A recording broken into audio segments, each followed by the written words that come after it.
No sé, creo que no lo podemos escuchar.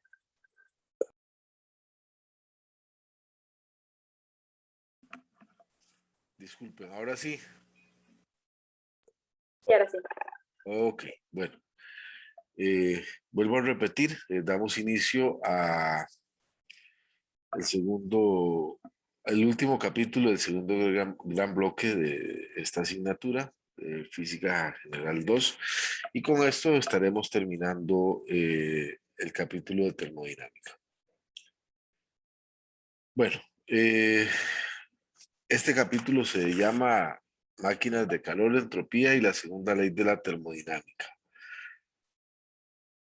¿Cuál es la importancia de la segunda ley de la termodinámica? Bueno, cuando vimos la primera ley de la termodinámica, habíamos dicho que el cambio de energía interna es igual al calor más el trabajo. Y recuerden que la primera ley de la termodinámica es una ley de conservación de la energía, pero esta ley de conservación de la energía no anota absolutamente ninguna restricción con respecto a aquellos procesos que puedan ocurrir o no puedan ocurrir. Simplemente me dice, bueno, si el cambio de energía interna es igual al calor más el trabajo, todo está bien, no hay problema. Pero la segunda ley de la termodinámica viene a poner algunas restricciones a la primera ley y decir, mucho cuidado, no necesariamente si yo cumplo la primera ley de la termodinámica, eso implica que el proceso pueda existir. De hecho, los procesos termodinámicos se dice que siguen la línea del tiempo y el tiempo hasta el día de hoy avanza únicamente en una dirección. Y entonces eso significa que los procesos termodinámicos siguen la línea del tiempo. Tiempos negativos no existen todavía. Entonces, si el tiempo es únicamente positivo y puede avanzar en una dirección, los procesos termodinámicos también siguen la línea del tiempo y solamente pueden avanzar en una dirección.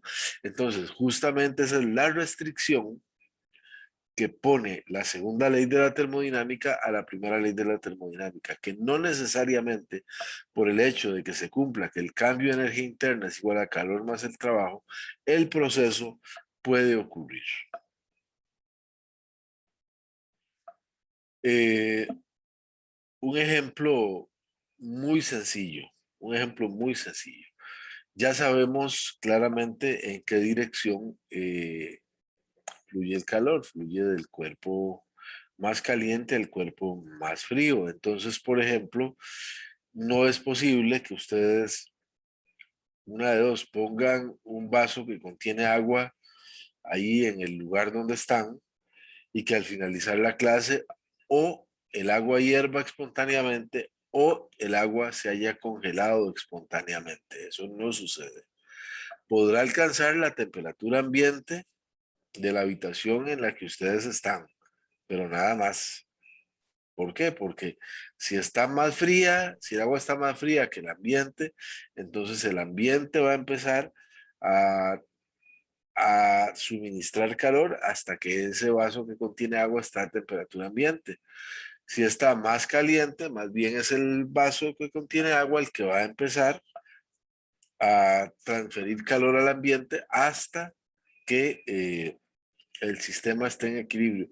Pero ¿qué no puede suceder? Que el agua continúe y continúe y continúe y continúe absorbiendo calor hasta que finalmente empiece el proceso de ebullición. Entonces, si yo le aplico la primera ley de la termodinámica a ese proceso, posiblemente la cumple, pero la segunda ley de la termodinámica me dice, no, eso no es posible porque estaríamos violando la dirección en la cual fluye el calor. Otro ejemplo bien sencillo, Supongan que ustedes tienen un pedazo de madera y entonces ese pedazo de madera lo queman. ¿Y qué vamos a tener? Vamos a tener calor, vamos a tener carbono que va a ser lanzado a la atmósfera y después me va a quedar ahí un poco de ceniza. ¿Qué no es posible? Que yo pueda volver a traer el calor, que pueda volver a traer las partículas de carbono que se lanzaron a la atmósfera, que pueda recoger la ceniza y entonces, por arte de magia, vuelvo a armar el pedazo de madera. ¿Por qué? Porque ese es un proceso que ocurre únicamente en una dirección y ocurre en la dirección de la flecha del tiempo.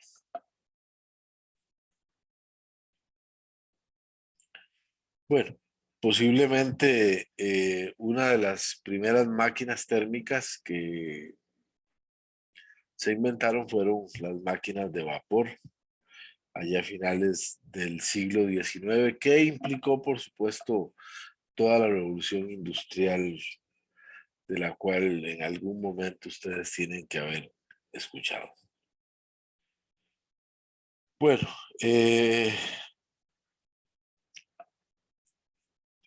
esta que está aquí es la primera ley de la termodinámica, que ya la hemos visto en el capítulo anterior. Cambio de energía interna es igual a Q más W. Bueno, pero en una máquina térmica, ¿qué tenemos? En una máquina térmica tenemos, en primer lugar, dos reservorios. Tenemos un reservorio de alta temperatura y vamos a poner que la temperatura es TH y tenemos un depósito de baja temperatura cuya temperatura es TC. ¿Cuál es la función básica de un sistema termodinámico? Bueno, es absorber calor de un depósito de alta temperatura, realizar trabajo y siempre hay un poco de calor que se va a transferir, en este caso, al depósito de baja temperatura, que es este de acá.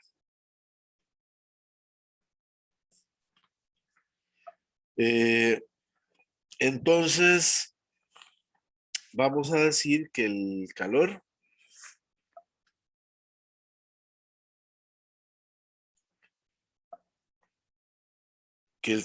que se extrae del depósito de alta temperatura es QH. Aquí ya lo vemos, el QH. Sí, que realizamos trabajo y que tenemos el QC, es el calor que se pierde, podríamos decir, al depósito de baja temperatura. Entonces, ¿cuál es el calor neto? El calor neto va a ser justamente el calor que se entrega menos el calor que se pierde. Pero el calor que se entrega menos el calor que se pierde, que es el calor neto, justamente es el trabajo que realiza la máquina térmica. Por lo tanto, vamos a tener que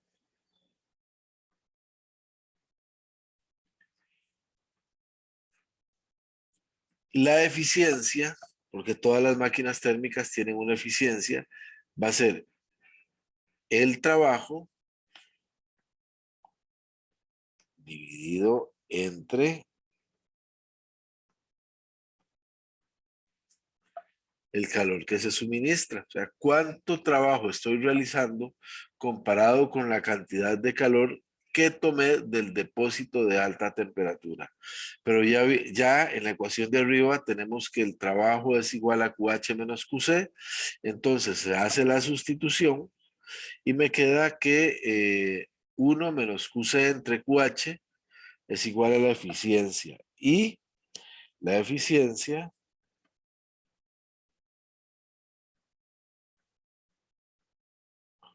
Por supuesto que va a estar entre 0 y 1. Este menor igual quedó un poquillo feo ahí.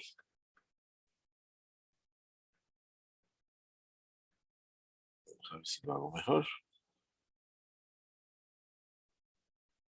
Bueno, entonces 0 menor o igual que la eficiencia, menor o igual que 1. Por lo tanto, la eficiencia es un número puro. Si yo lo quisiera en porcentaje, que casi no se utiliza hablarlo en porcentaje, podríamos decir que es simple y sencillamente multiplicando la eficiencia por 100 e indicar cuál es la eficiencia de esa máquina térmica, es decir, bueno, tiene una eficiencia de un 37% o de un 48% o de un 21%, pero lo normal es que se diga la eficiencia es 0.21, 0.47, 0.53. Y entonces ustedes se pueden preguntar, ¿por qué no es posible que todo el calor que se absorbe del depósito de alta temperatura se utilice única y exclusivamente para realizar trabajo? La razón es muy sencilla y la razón es que no existen las máquinas térmicas perfectas. De hecho, o sea, no existe una máquina que absorba calor de un depósito de alta temperatura y todo el calor se utilice para realizar trabajo sin enviar ningún tipo de calor al depósito de baja temperatura. O sea, las máquinas térmicas no existen. Es imposible una máquina térmica que funcione de esa manera. O sea, no es posible que exista una máquina térmica cuya eficiencia sea 1. Entonces, esto se conoce como la forma de Kelvin-Planck de la segunda ley de la termodinámica. Hay dos maneras muy sencillas de enunciar la segunda ley de la forma de Kelvin-Planck de la segunda ley de la termodinámica. La forma más fácil es indicar que no existen las máquinas térmicas perfectas y la segunda es imposible construir una máquina de calor que opere en un ciclo que no produzca otro efecto que sea la entrada de energía de un reservorio de alta temperatura y transformar toda esa energía en trabajo. Esa es la forma larga de enunciar la forma de Kelvin-Planck de la segunda ley de la termodinámica y la otra es decir simple y sencillamente las máquinas térmicas perfectas no existen. Por ahí vi una mano levantada, no sé si alguien me quiere preguntar algo. Profe, sí, era yo. Sí. Era una consulta, bueno, algo fuera del tema, pero relacionado.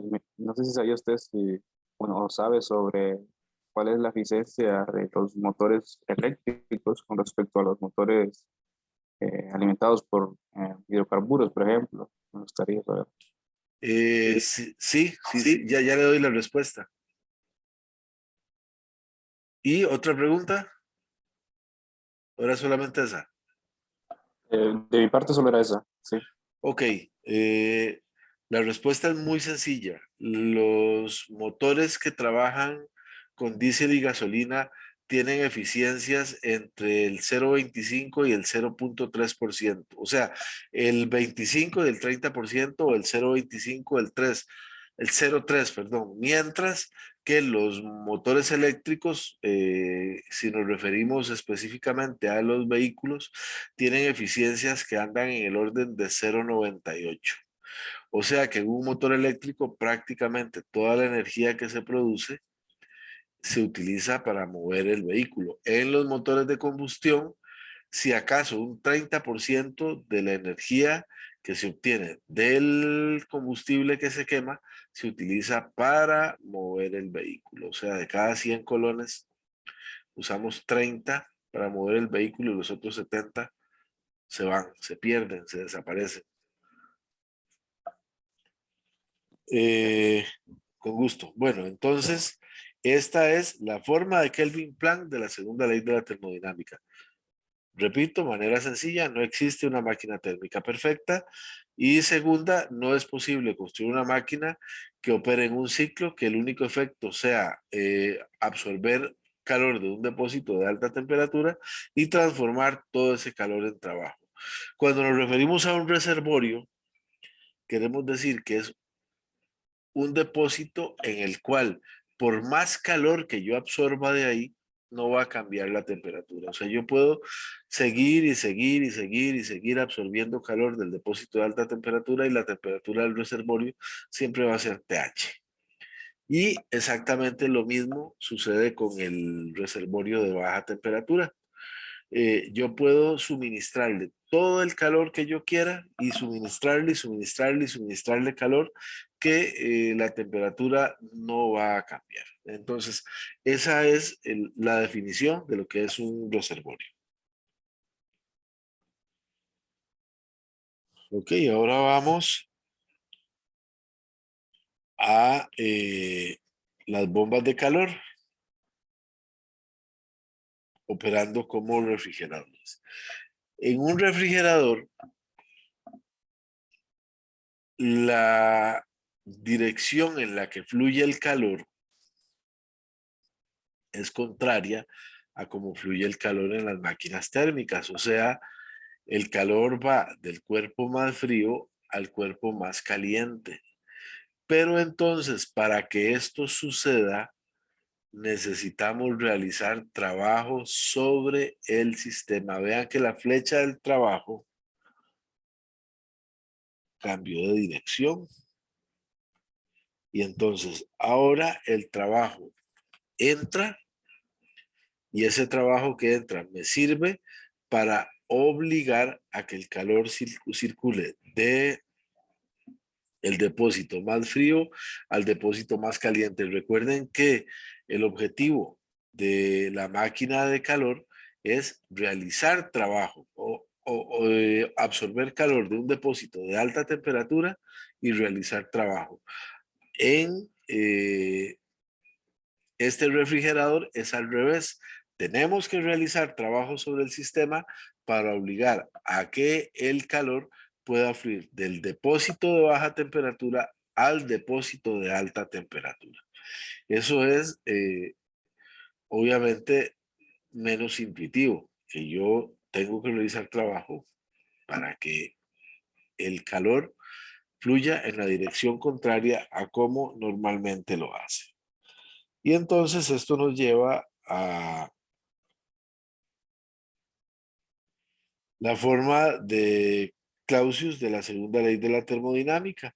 Y entonces, de manera sencilla, la ley de Clausius nos dice que no existe un refrigerador perfecto. Bueno, no es posible esta bomba de calor, o sea, no es posible que el calor fluya del depósito de baja temperatura al depósito de alta temperatura de manera espontánea. Entonces, otra vez, una manera corta de enunciar la ley de Clausius de la segunda ley de la termodinámica es decir que no existen los refrigeradores perfectos. Y la otra forma es, tal y como está escrito ahí, no es posible construir una máquina cíclica cuyo efecto sea transferir continuamente calor de un objeto a otro objeto a una temperatura mayor sin la entrada de energía por trabajo. Entonces, esa es la forma larga de la segunda, de la forma de Clausius de la segunda ley de la termodinámica, y la forma corta es decir, no existen refrigeradores perfectos. Pero ahora hay algo interesante. Bueno, aquí está el resumen de las dos. Hay algo interesante que dice la segunda ley de la termodinámica. O se cumplen las dos o no se cumple ninguna. O sea, no podemos decir, mire, es que sí, definitivamente no hay refrigeradores perfectos, pero sí podríamos tener máquinas térmicas perfectas.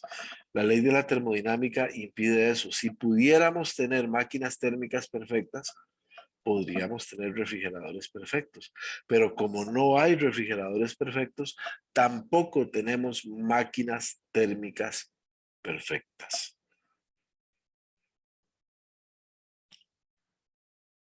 Bueno, hay expresiones para determinar no la eficiencia, sino el coeficiente de operación. La eficiencia solo la podemos calcular en las máquinas térmicas.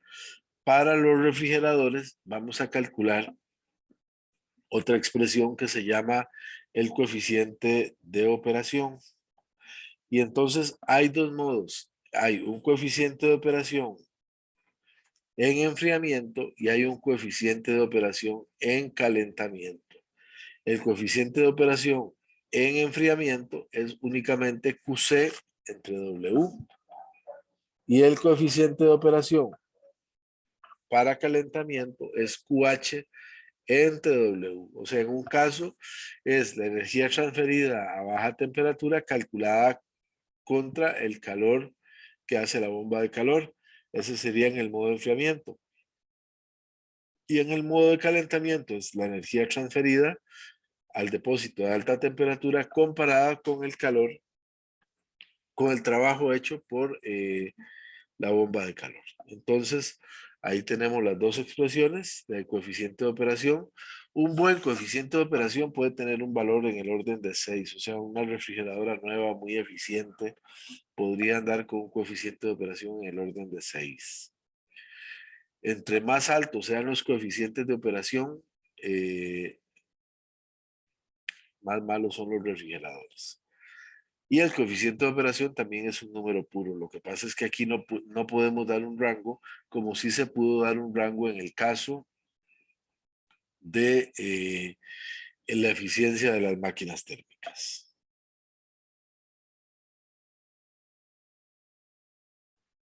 Bueno,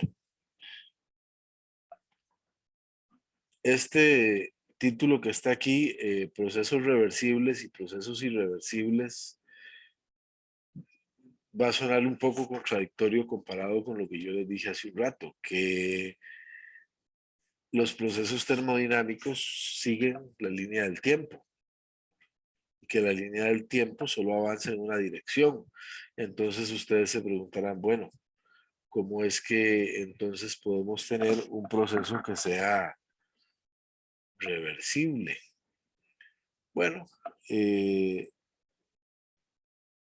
cuando uno hace modelos en la física y hace suposiciones, todo puede ser posible.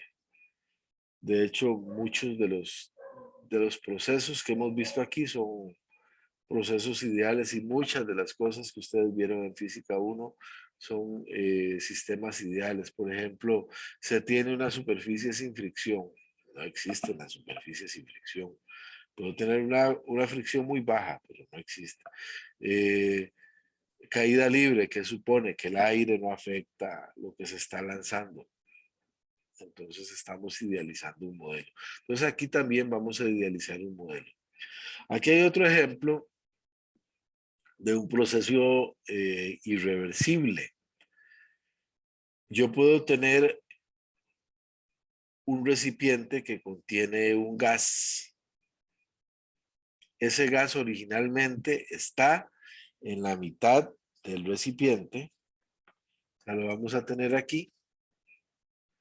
Aquí hay una membrana que separa esta parte, que es un vacío, con la parte que tiene el gas. Entonces, ¿qué va a suceder? Va a suceder que como esta membrana es porosa, el gas va a ir pasando lentamente a través de la membrana hasta que ahora el gas ocupe las dos partes de ese cilindro, de tal manera que estén a la misma presión y a la misma temperatura, etcétera, etcétera, etcétera. ¿Qué es lo que no puede suceder? Lo que no puede suceder es que ahora el gas que traspasó a través de la membrana hacia la parte que era vacío, pues entonces decida volverse y regresar espontáneamente y ocupar única y exclusivamente la mitad de ese recipiente. Ese proceso no existe. Pero creo que está por aquí un poco más adelante.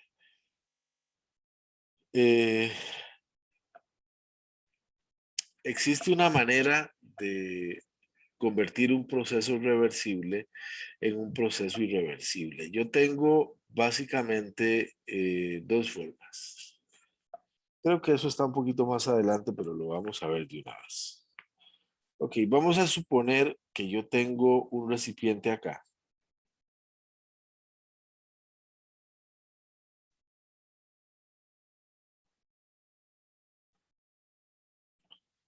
Aquí adentro hay un gas. Tengo un gas aquí. Y entonces lo que voy a hacer es dejar caer un objeto pesado aquí. Vamos a suponer que yo dejo caer una piedra. Y entonces, ¿qué va a suceder?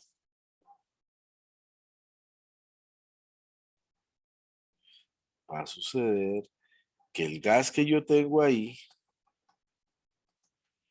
ahora se va a comprimir. Aquí tengo una presión inicial y tengo una temperatura inicial. Aquí tengo una presión final y tengo una temperatura final.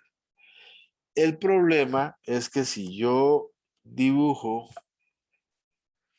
una gráfica de presión contra volumen, que es lo que normalmente se hace, porque tengo el volumen final y tengo el volumen inicial también, entonces no tengo una trayectoria.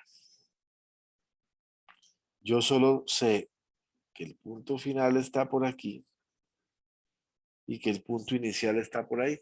Y no tengo una trayectoria que me permita devolverme. Si yo, bueno, aquí se me olvidó dibujar la piedra. Si yo quito la piedra, yo no tengo ninguna garantía de que el sistema va a regresar a su estado inicial, a la presión inicial, al volumen inicial y a la temperatura inicial. Pero ahora hagamos este experimento mental también. Tengo aquí el mismo recipiente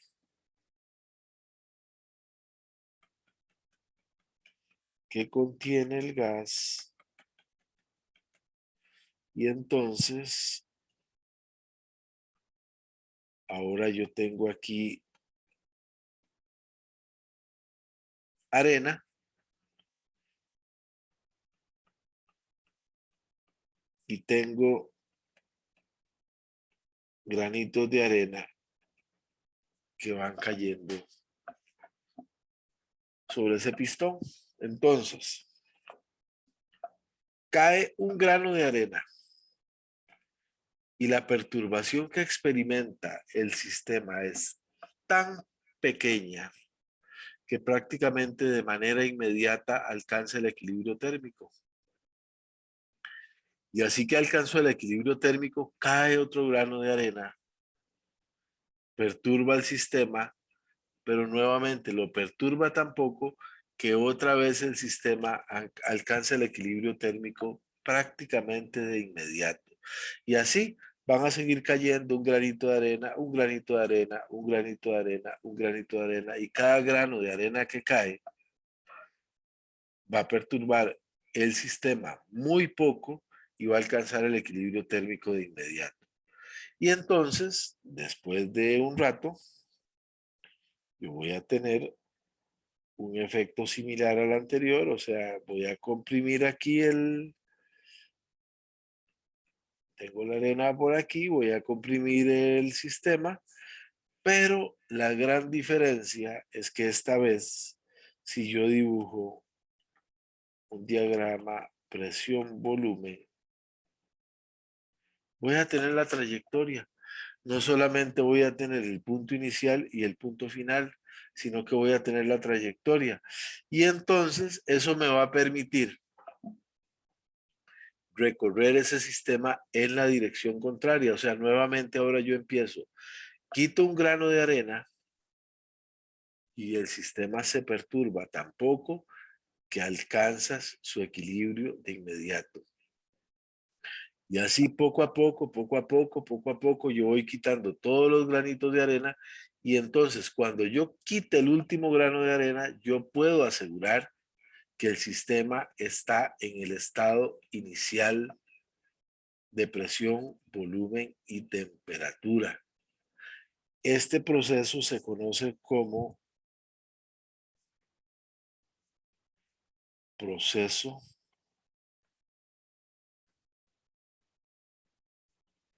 cuasi estático.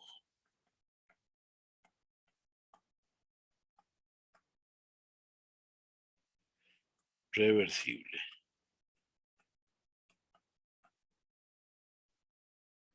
Entonces, sí podemos hacer ese truco de convertir un proceso irreversible en un proceso reversible. Ojo, esto solo se puede hacer teóricamente. En la realidad no existe ningún proceso termodinámico irreversible.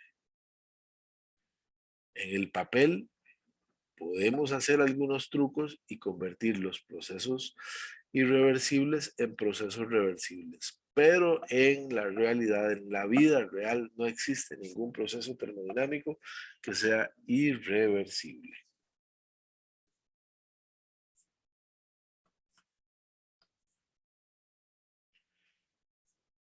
Bueno, vamos a hablar ahora un poquito de la máquina de Carnot. Carnot fue un ingeniero del ejército francés que se propuso diseñar una máquina térmica que fuera la más eficiente posible. Y logró diseñar una máquina, pero es una máquina teórica. Cuidado.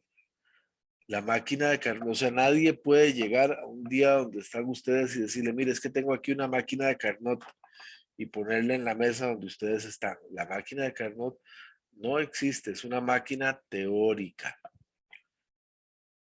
¿Qué es lo que dice el principio de Carnot? Que no existe una máquina una máquina de calor que operando entre dos reservorios de energía puede ser más eficiente que una máquina de Carnot operando entre los mismos reservorios.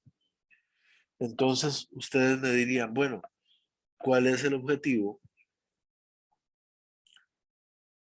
de hablar de la máquina de Carnot si la máquina de Carnot no existe?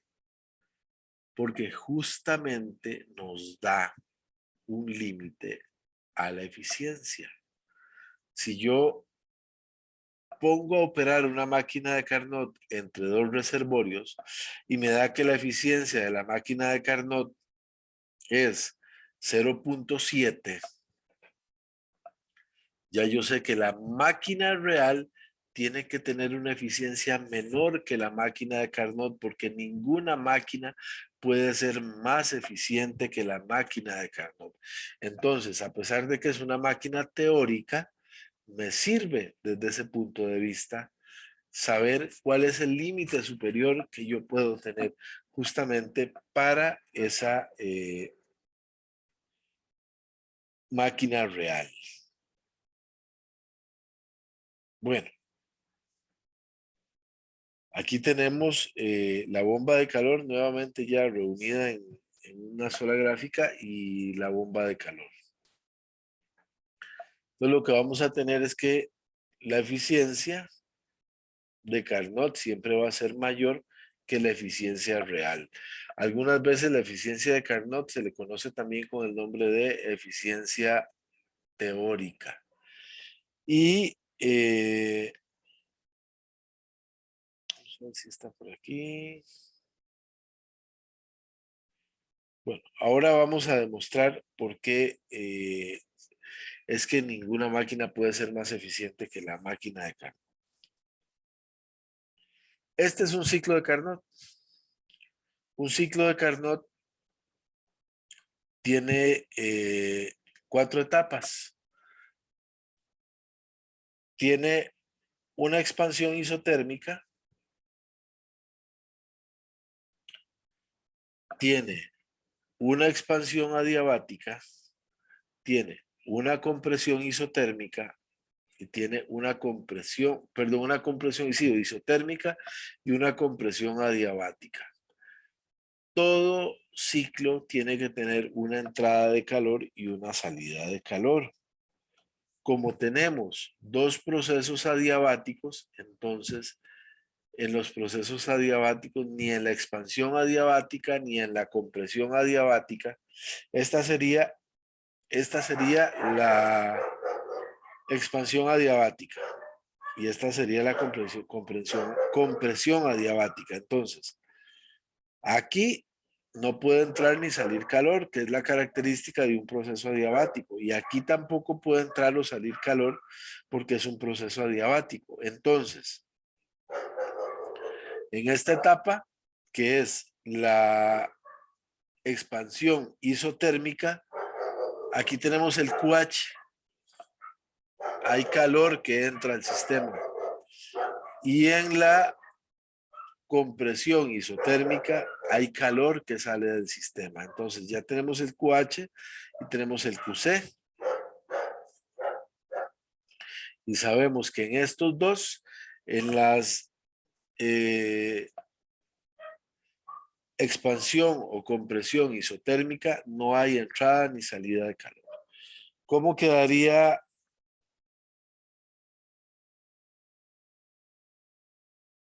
ese diagrama si yo lo dibujo en un PV?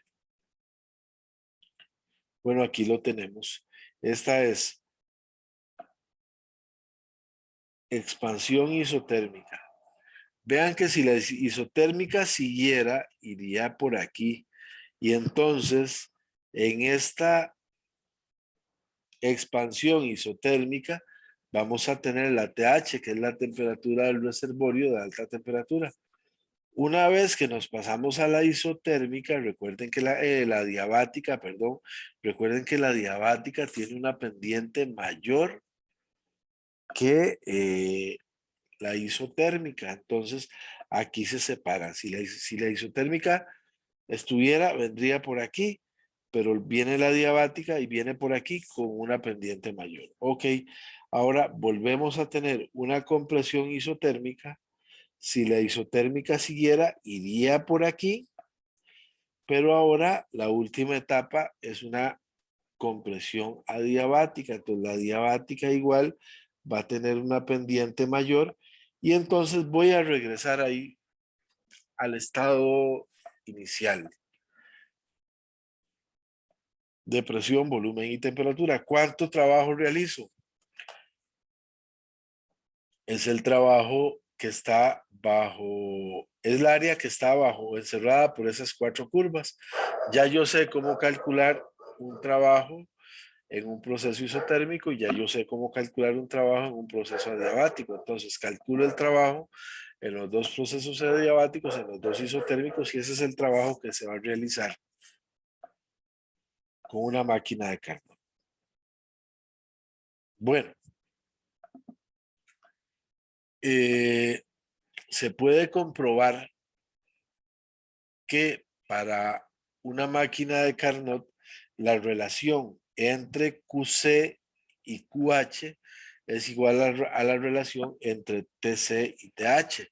Entonces, si yo lo que quiero es calcular las eficiencias de una máquina de Carnot, lo que hago es simple y sencillamente sustituir el QC y el QH por TC y TH.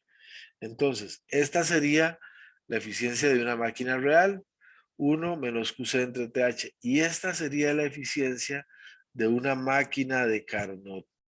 La máquina de Carnot es 1 menos TC entre TH. Recuerden que es una máquina teórica y es la máquina más eficiente. Ahora, yo necesito que ustedes vean esa ecuación de la eficiencia de Carnot y me diga por qué razón la eficiencia de esa máquina no puede ser 1. Tómense unos segunditos. Vean la ecuación, eficiencia de Carnot igual 1 menos TC entre TH. Y viendo la ecuación, necesito que me digan por qué la máquina de Carnot no puede tener una eficiencia de 1 o de 100%, como ustedes lo quieran. Los escucho.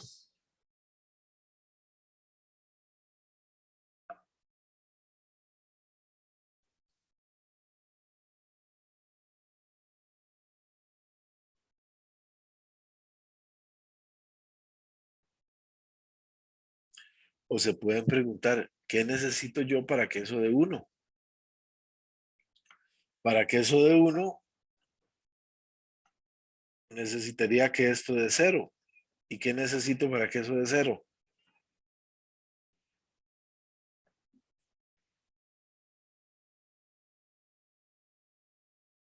¿Quién me responde? El TC sea cero para que es cero. Es correcto que el TC sea 0. Y podemos tener una temperatura de 0 Kelvin. No, ¿verdad? Entonces, si no podemos, si la temperatura del depósito de baja temperatura no puede ser 0, entonces la eficiencia de Carnot no puede ser 1. La otra manera sería que la TH sea infinita, pero es que tampoco podemos tener la TH infinita. Entonces, como la temperatura del depósito de baja temperatura no puede ser 0, porque estaríamos diciendo que es 0 Kelvin y ya hemos hablado de que la temperatura 0 Kelvin es inalcanzable, entonces no es posible que la eficiencia sea 1. Y como tampoco la temperatura del depósito de alta temperatura puede ser infinita, entonces tampoco bajo esas condiciones puedo tener que la eficiencia de Carnot sea 1. O sea, ni siquiera la máquina de Carnot, que a pesar de que es teórica, es la máquina más eficiente posible, ni siquiera esa máquina de Carnot tiene una eficiencia que sea igual a 1, mucho menos una máquina real. Entonces, los coeficientes de operación también se pueden escribir en función de las temperaturas. Entonces, sería el coeficiente de operación de Carnot en el modo de calentamiento y el coeficiente de operación de Carnot en el modo de enfriamiento. Entonces, me quedaría aquí. Este sería TH entre TH menos TC en el modo de calentamiento y TH entre TH menos TC en el modo de enfriamiento. Esos serían los coeficientes de operación. Algunas veces se llaman coeficientes teóricos o coeficientes de Carnot, ya sea que el problema pida un coeficiente teórico o un coeficiente de Carnot, ya sabemos que es utilizando temperaturas en vez de utilizar calores.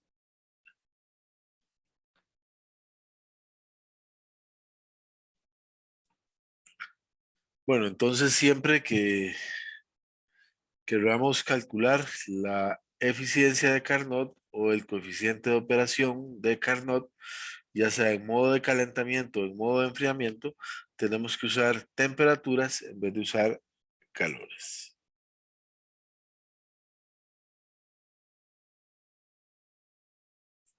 Bueno, aquí hay algunas expresiones para los motores de diésel y los motores de gasolina y hablan un poquito de cada una de las etapas de ellos.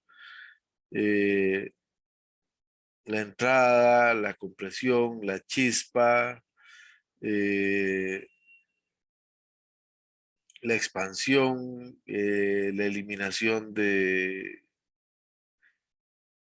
los productos de la combustión. Entonces, aquí hay, se llama como un ciclo de Otto. En el ciclo de Otto,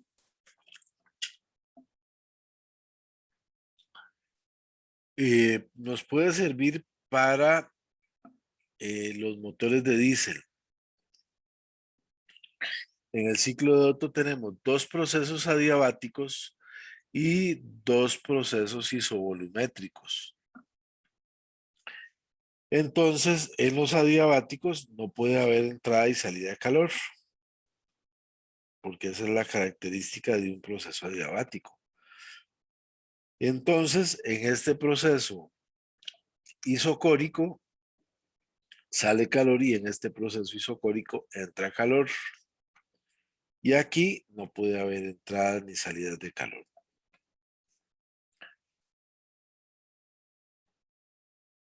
Para el ciclo de Otto, la eficiencia se calcula de esa manera.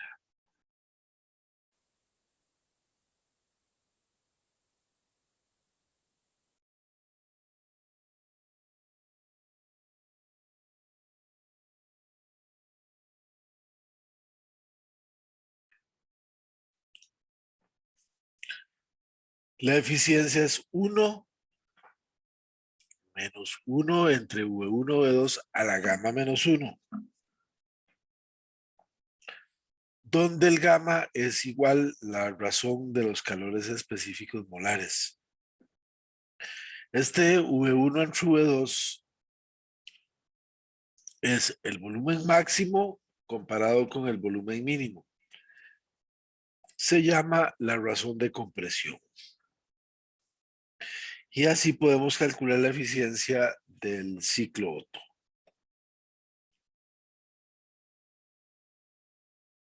Bueno, el último tema que nos queda de este capítulo es el tema de entropía. Recuerden que el jueves vamos a estar haciendo problemas de este tema.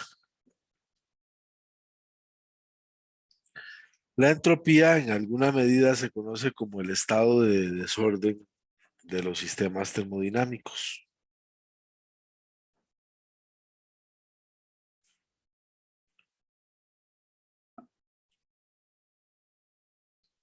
Bueno, la parte estadística no la vamos a ver.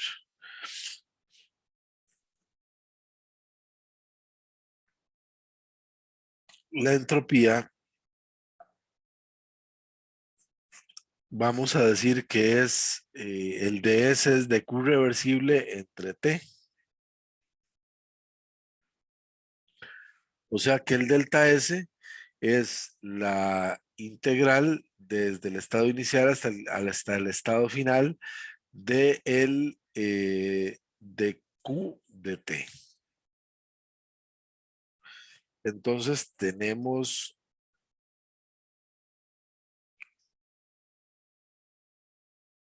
varias expresiones para calcular la entropía. Y yo creo que aquí me voy a cambiar un momento.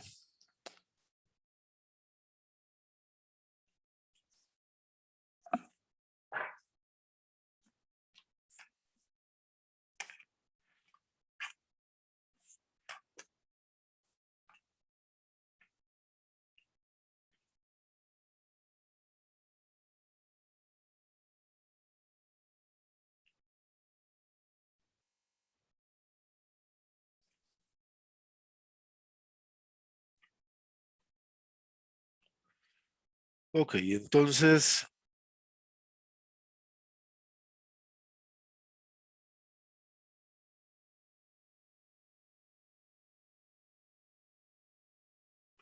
ds es de Q reversible entre T. Entonces, delta S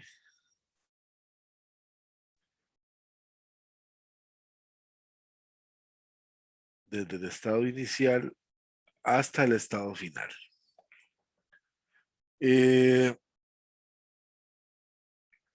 Recuerden que hemos visto procesos isotérmicos, adiabáticos, isocóricos, isobáricos, pero también en la parte de calorimetría vimos procesos en los cuales la temperatura cambia. Entonces, en calorimetría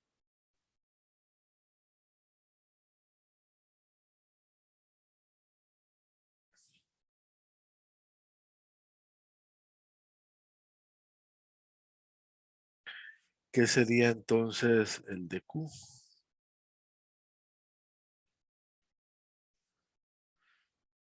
Por lo tanto, si yo quiero calcular la entropía en un cambio calorimétrico, en un proceso calorimétrico, mc de T entre T integral desde la temperatura inicial hasta la temperatura final. mc es la masa, el calor específico, la integral de T entre T desde la temperatura inicial hasta la temperatura final. La integral de T entre T es logaritmo natural de T, entonces me va a quedar que delta S es igual mc logaritmo natural de aplicando propiedades de los logaritmos T final entre T inicial.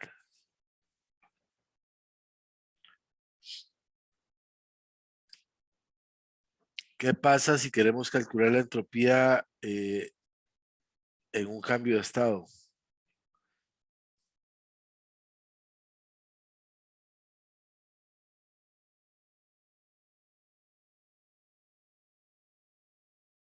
Para un cambio de estado, Q es ml, ya sea LF o LV. Entonces, delta S es igual a la integral de ml entre T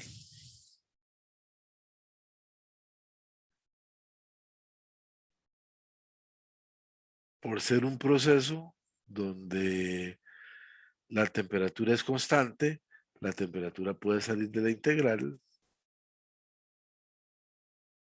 entonces me queda que delta S es ml entre T. Simple y sencillamente.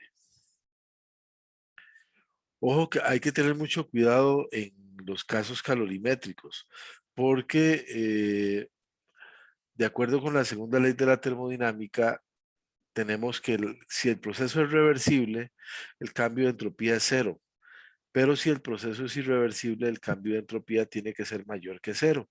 Entonces, si yo quiero calcular el cambio de entropía en un proceso calorimétrico, siempre hay intervención de dos o hasta tres sustancias. Yo puedo tener, por ejemplo, el agua en un recipiente y puedo ponerle un bloque caliente. Y entonces, si yo quiero calcular el cambio de entropía de todo ese proceso, tengo que calcularle el cambio de entropía al recipiente, el cambio de entropía al agua y el cambio de entropía al bloque que yo dejé caer ahí adentro. Y todas esas sumas, esos cambios de entropía, o me da cero, si el proceso es reversible, o me da mayor que cero, pero yo nunca puedo tener un cambio de entropía de un sistema cerrado que sea menor que cero. Por ejemplo, el universo es un sistema cerrado. La entropía del universo todo el tiempo está cambiando. ¿Qué pasa si ahora yo tengo un proceso isotérmico? Recuerden que en un proceso isotérmico el cambio de energía interna es igual a cero. Por lo tanto, Q es igual a menos W. Y entonces Q es igual a nRT, logaritmo natural de volumen final entre volumen inicial. Entonces, delta S es Q entre T. Y por lo tanto va a ser NR, logaritmo natural de volumen final entre volumen inicial.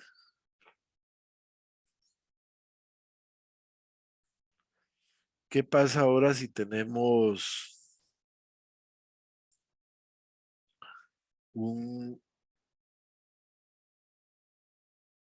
proceso isobárico?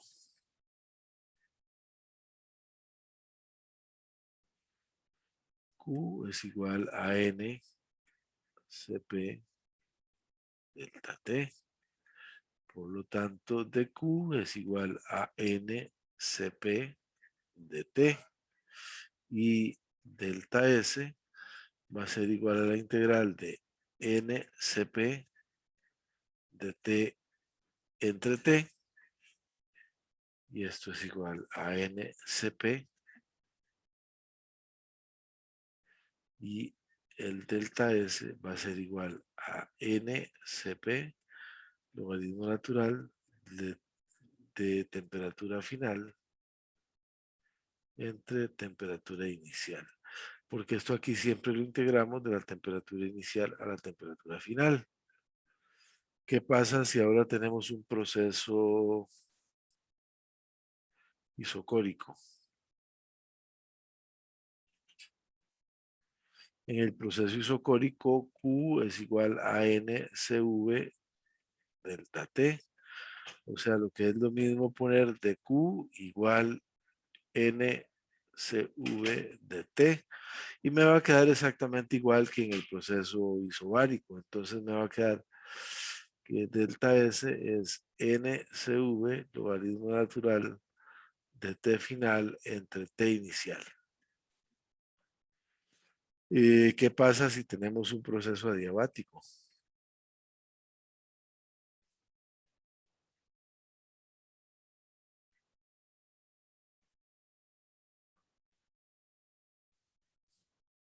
Delta S es igual a 0. ¿Por qué? Porque un proceso adiabático Q es igual a 0. Entonces delta S es igual a 0.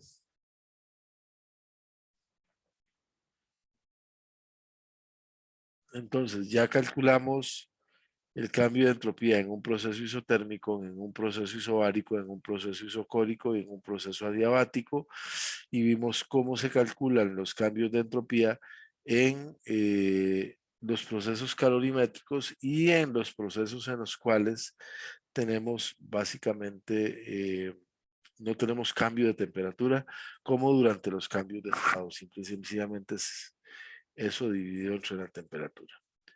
Creo que con esto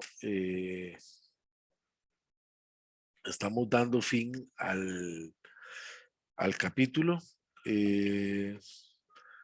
Nada más quiero ver un momento que no se me escape absolutamente nada.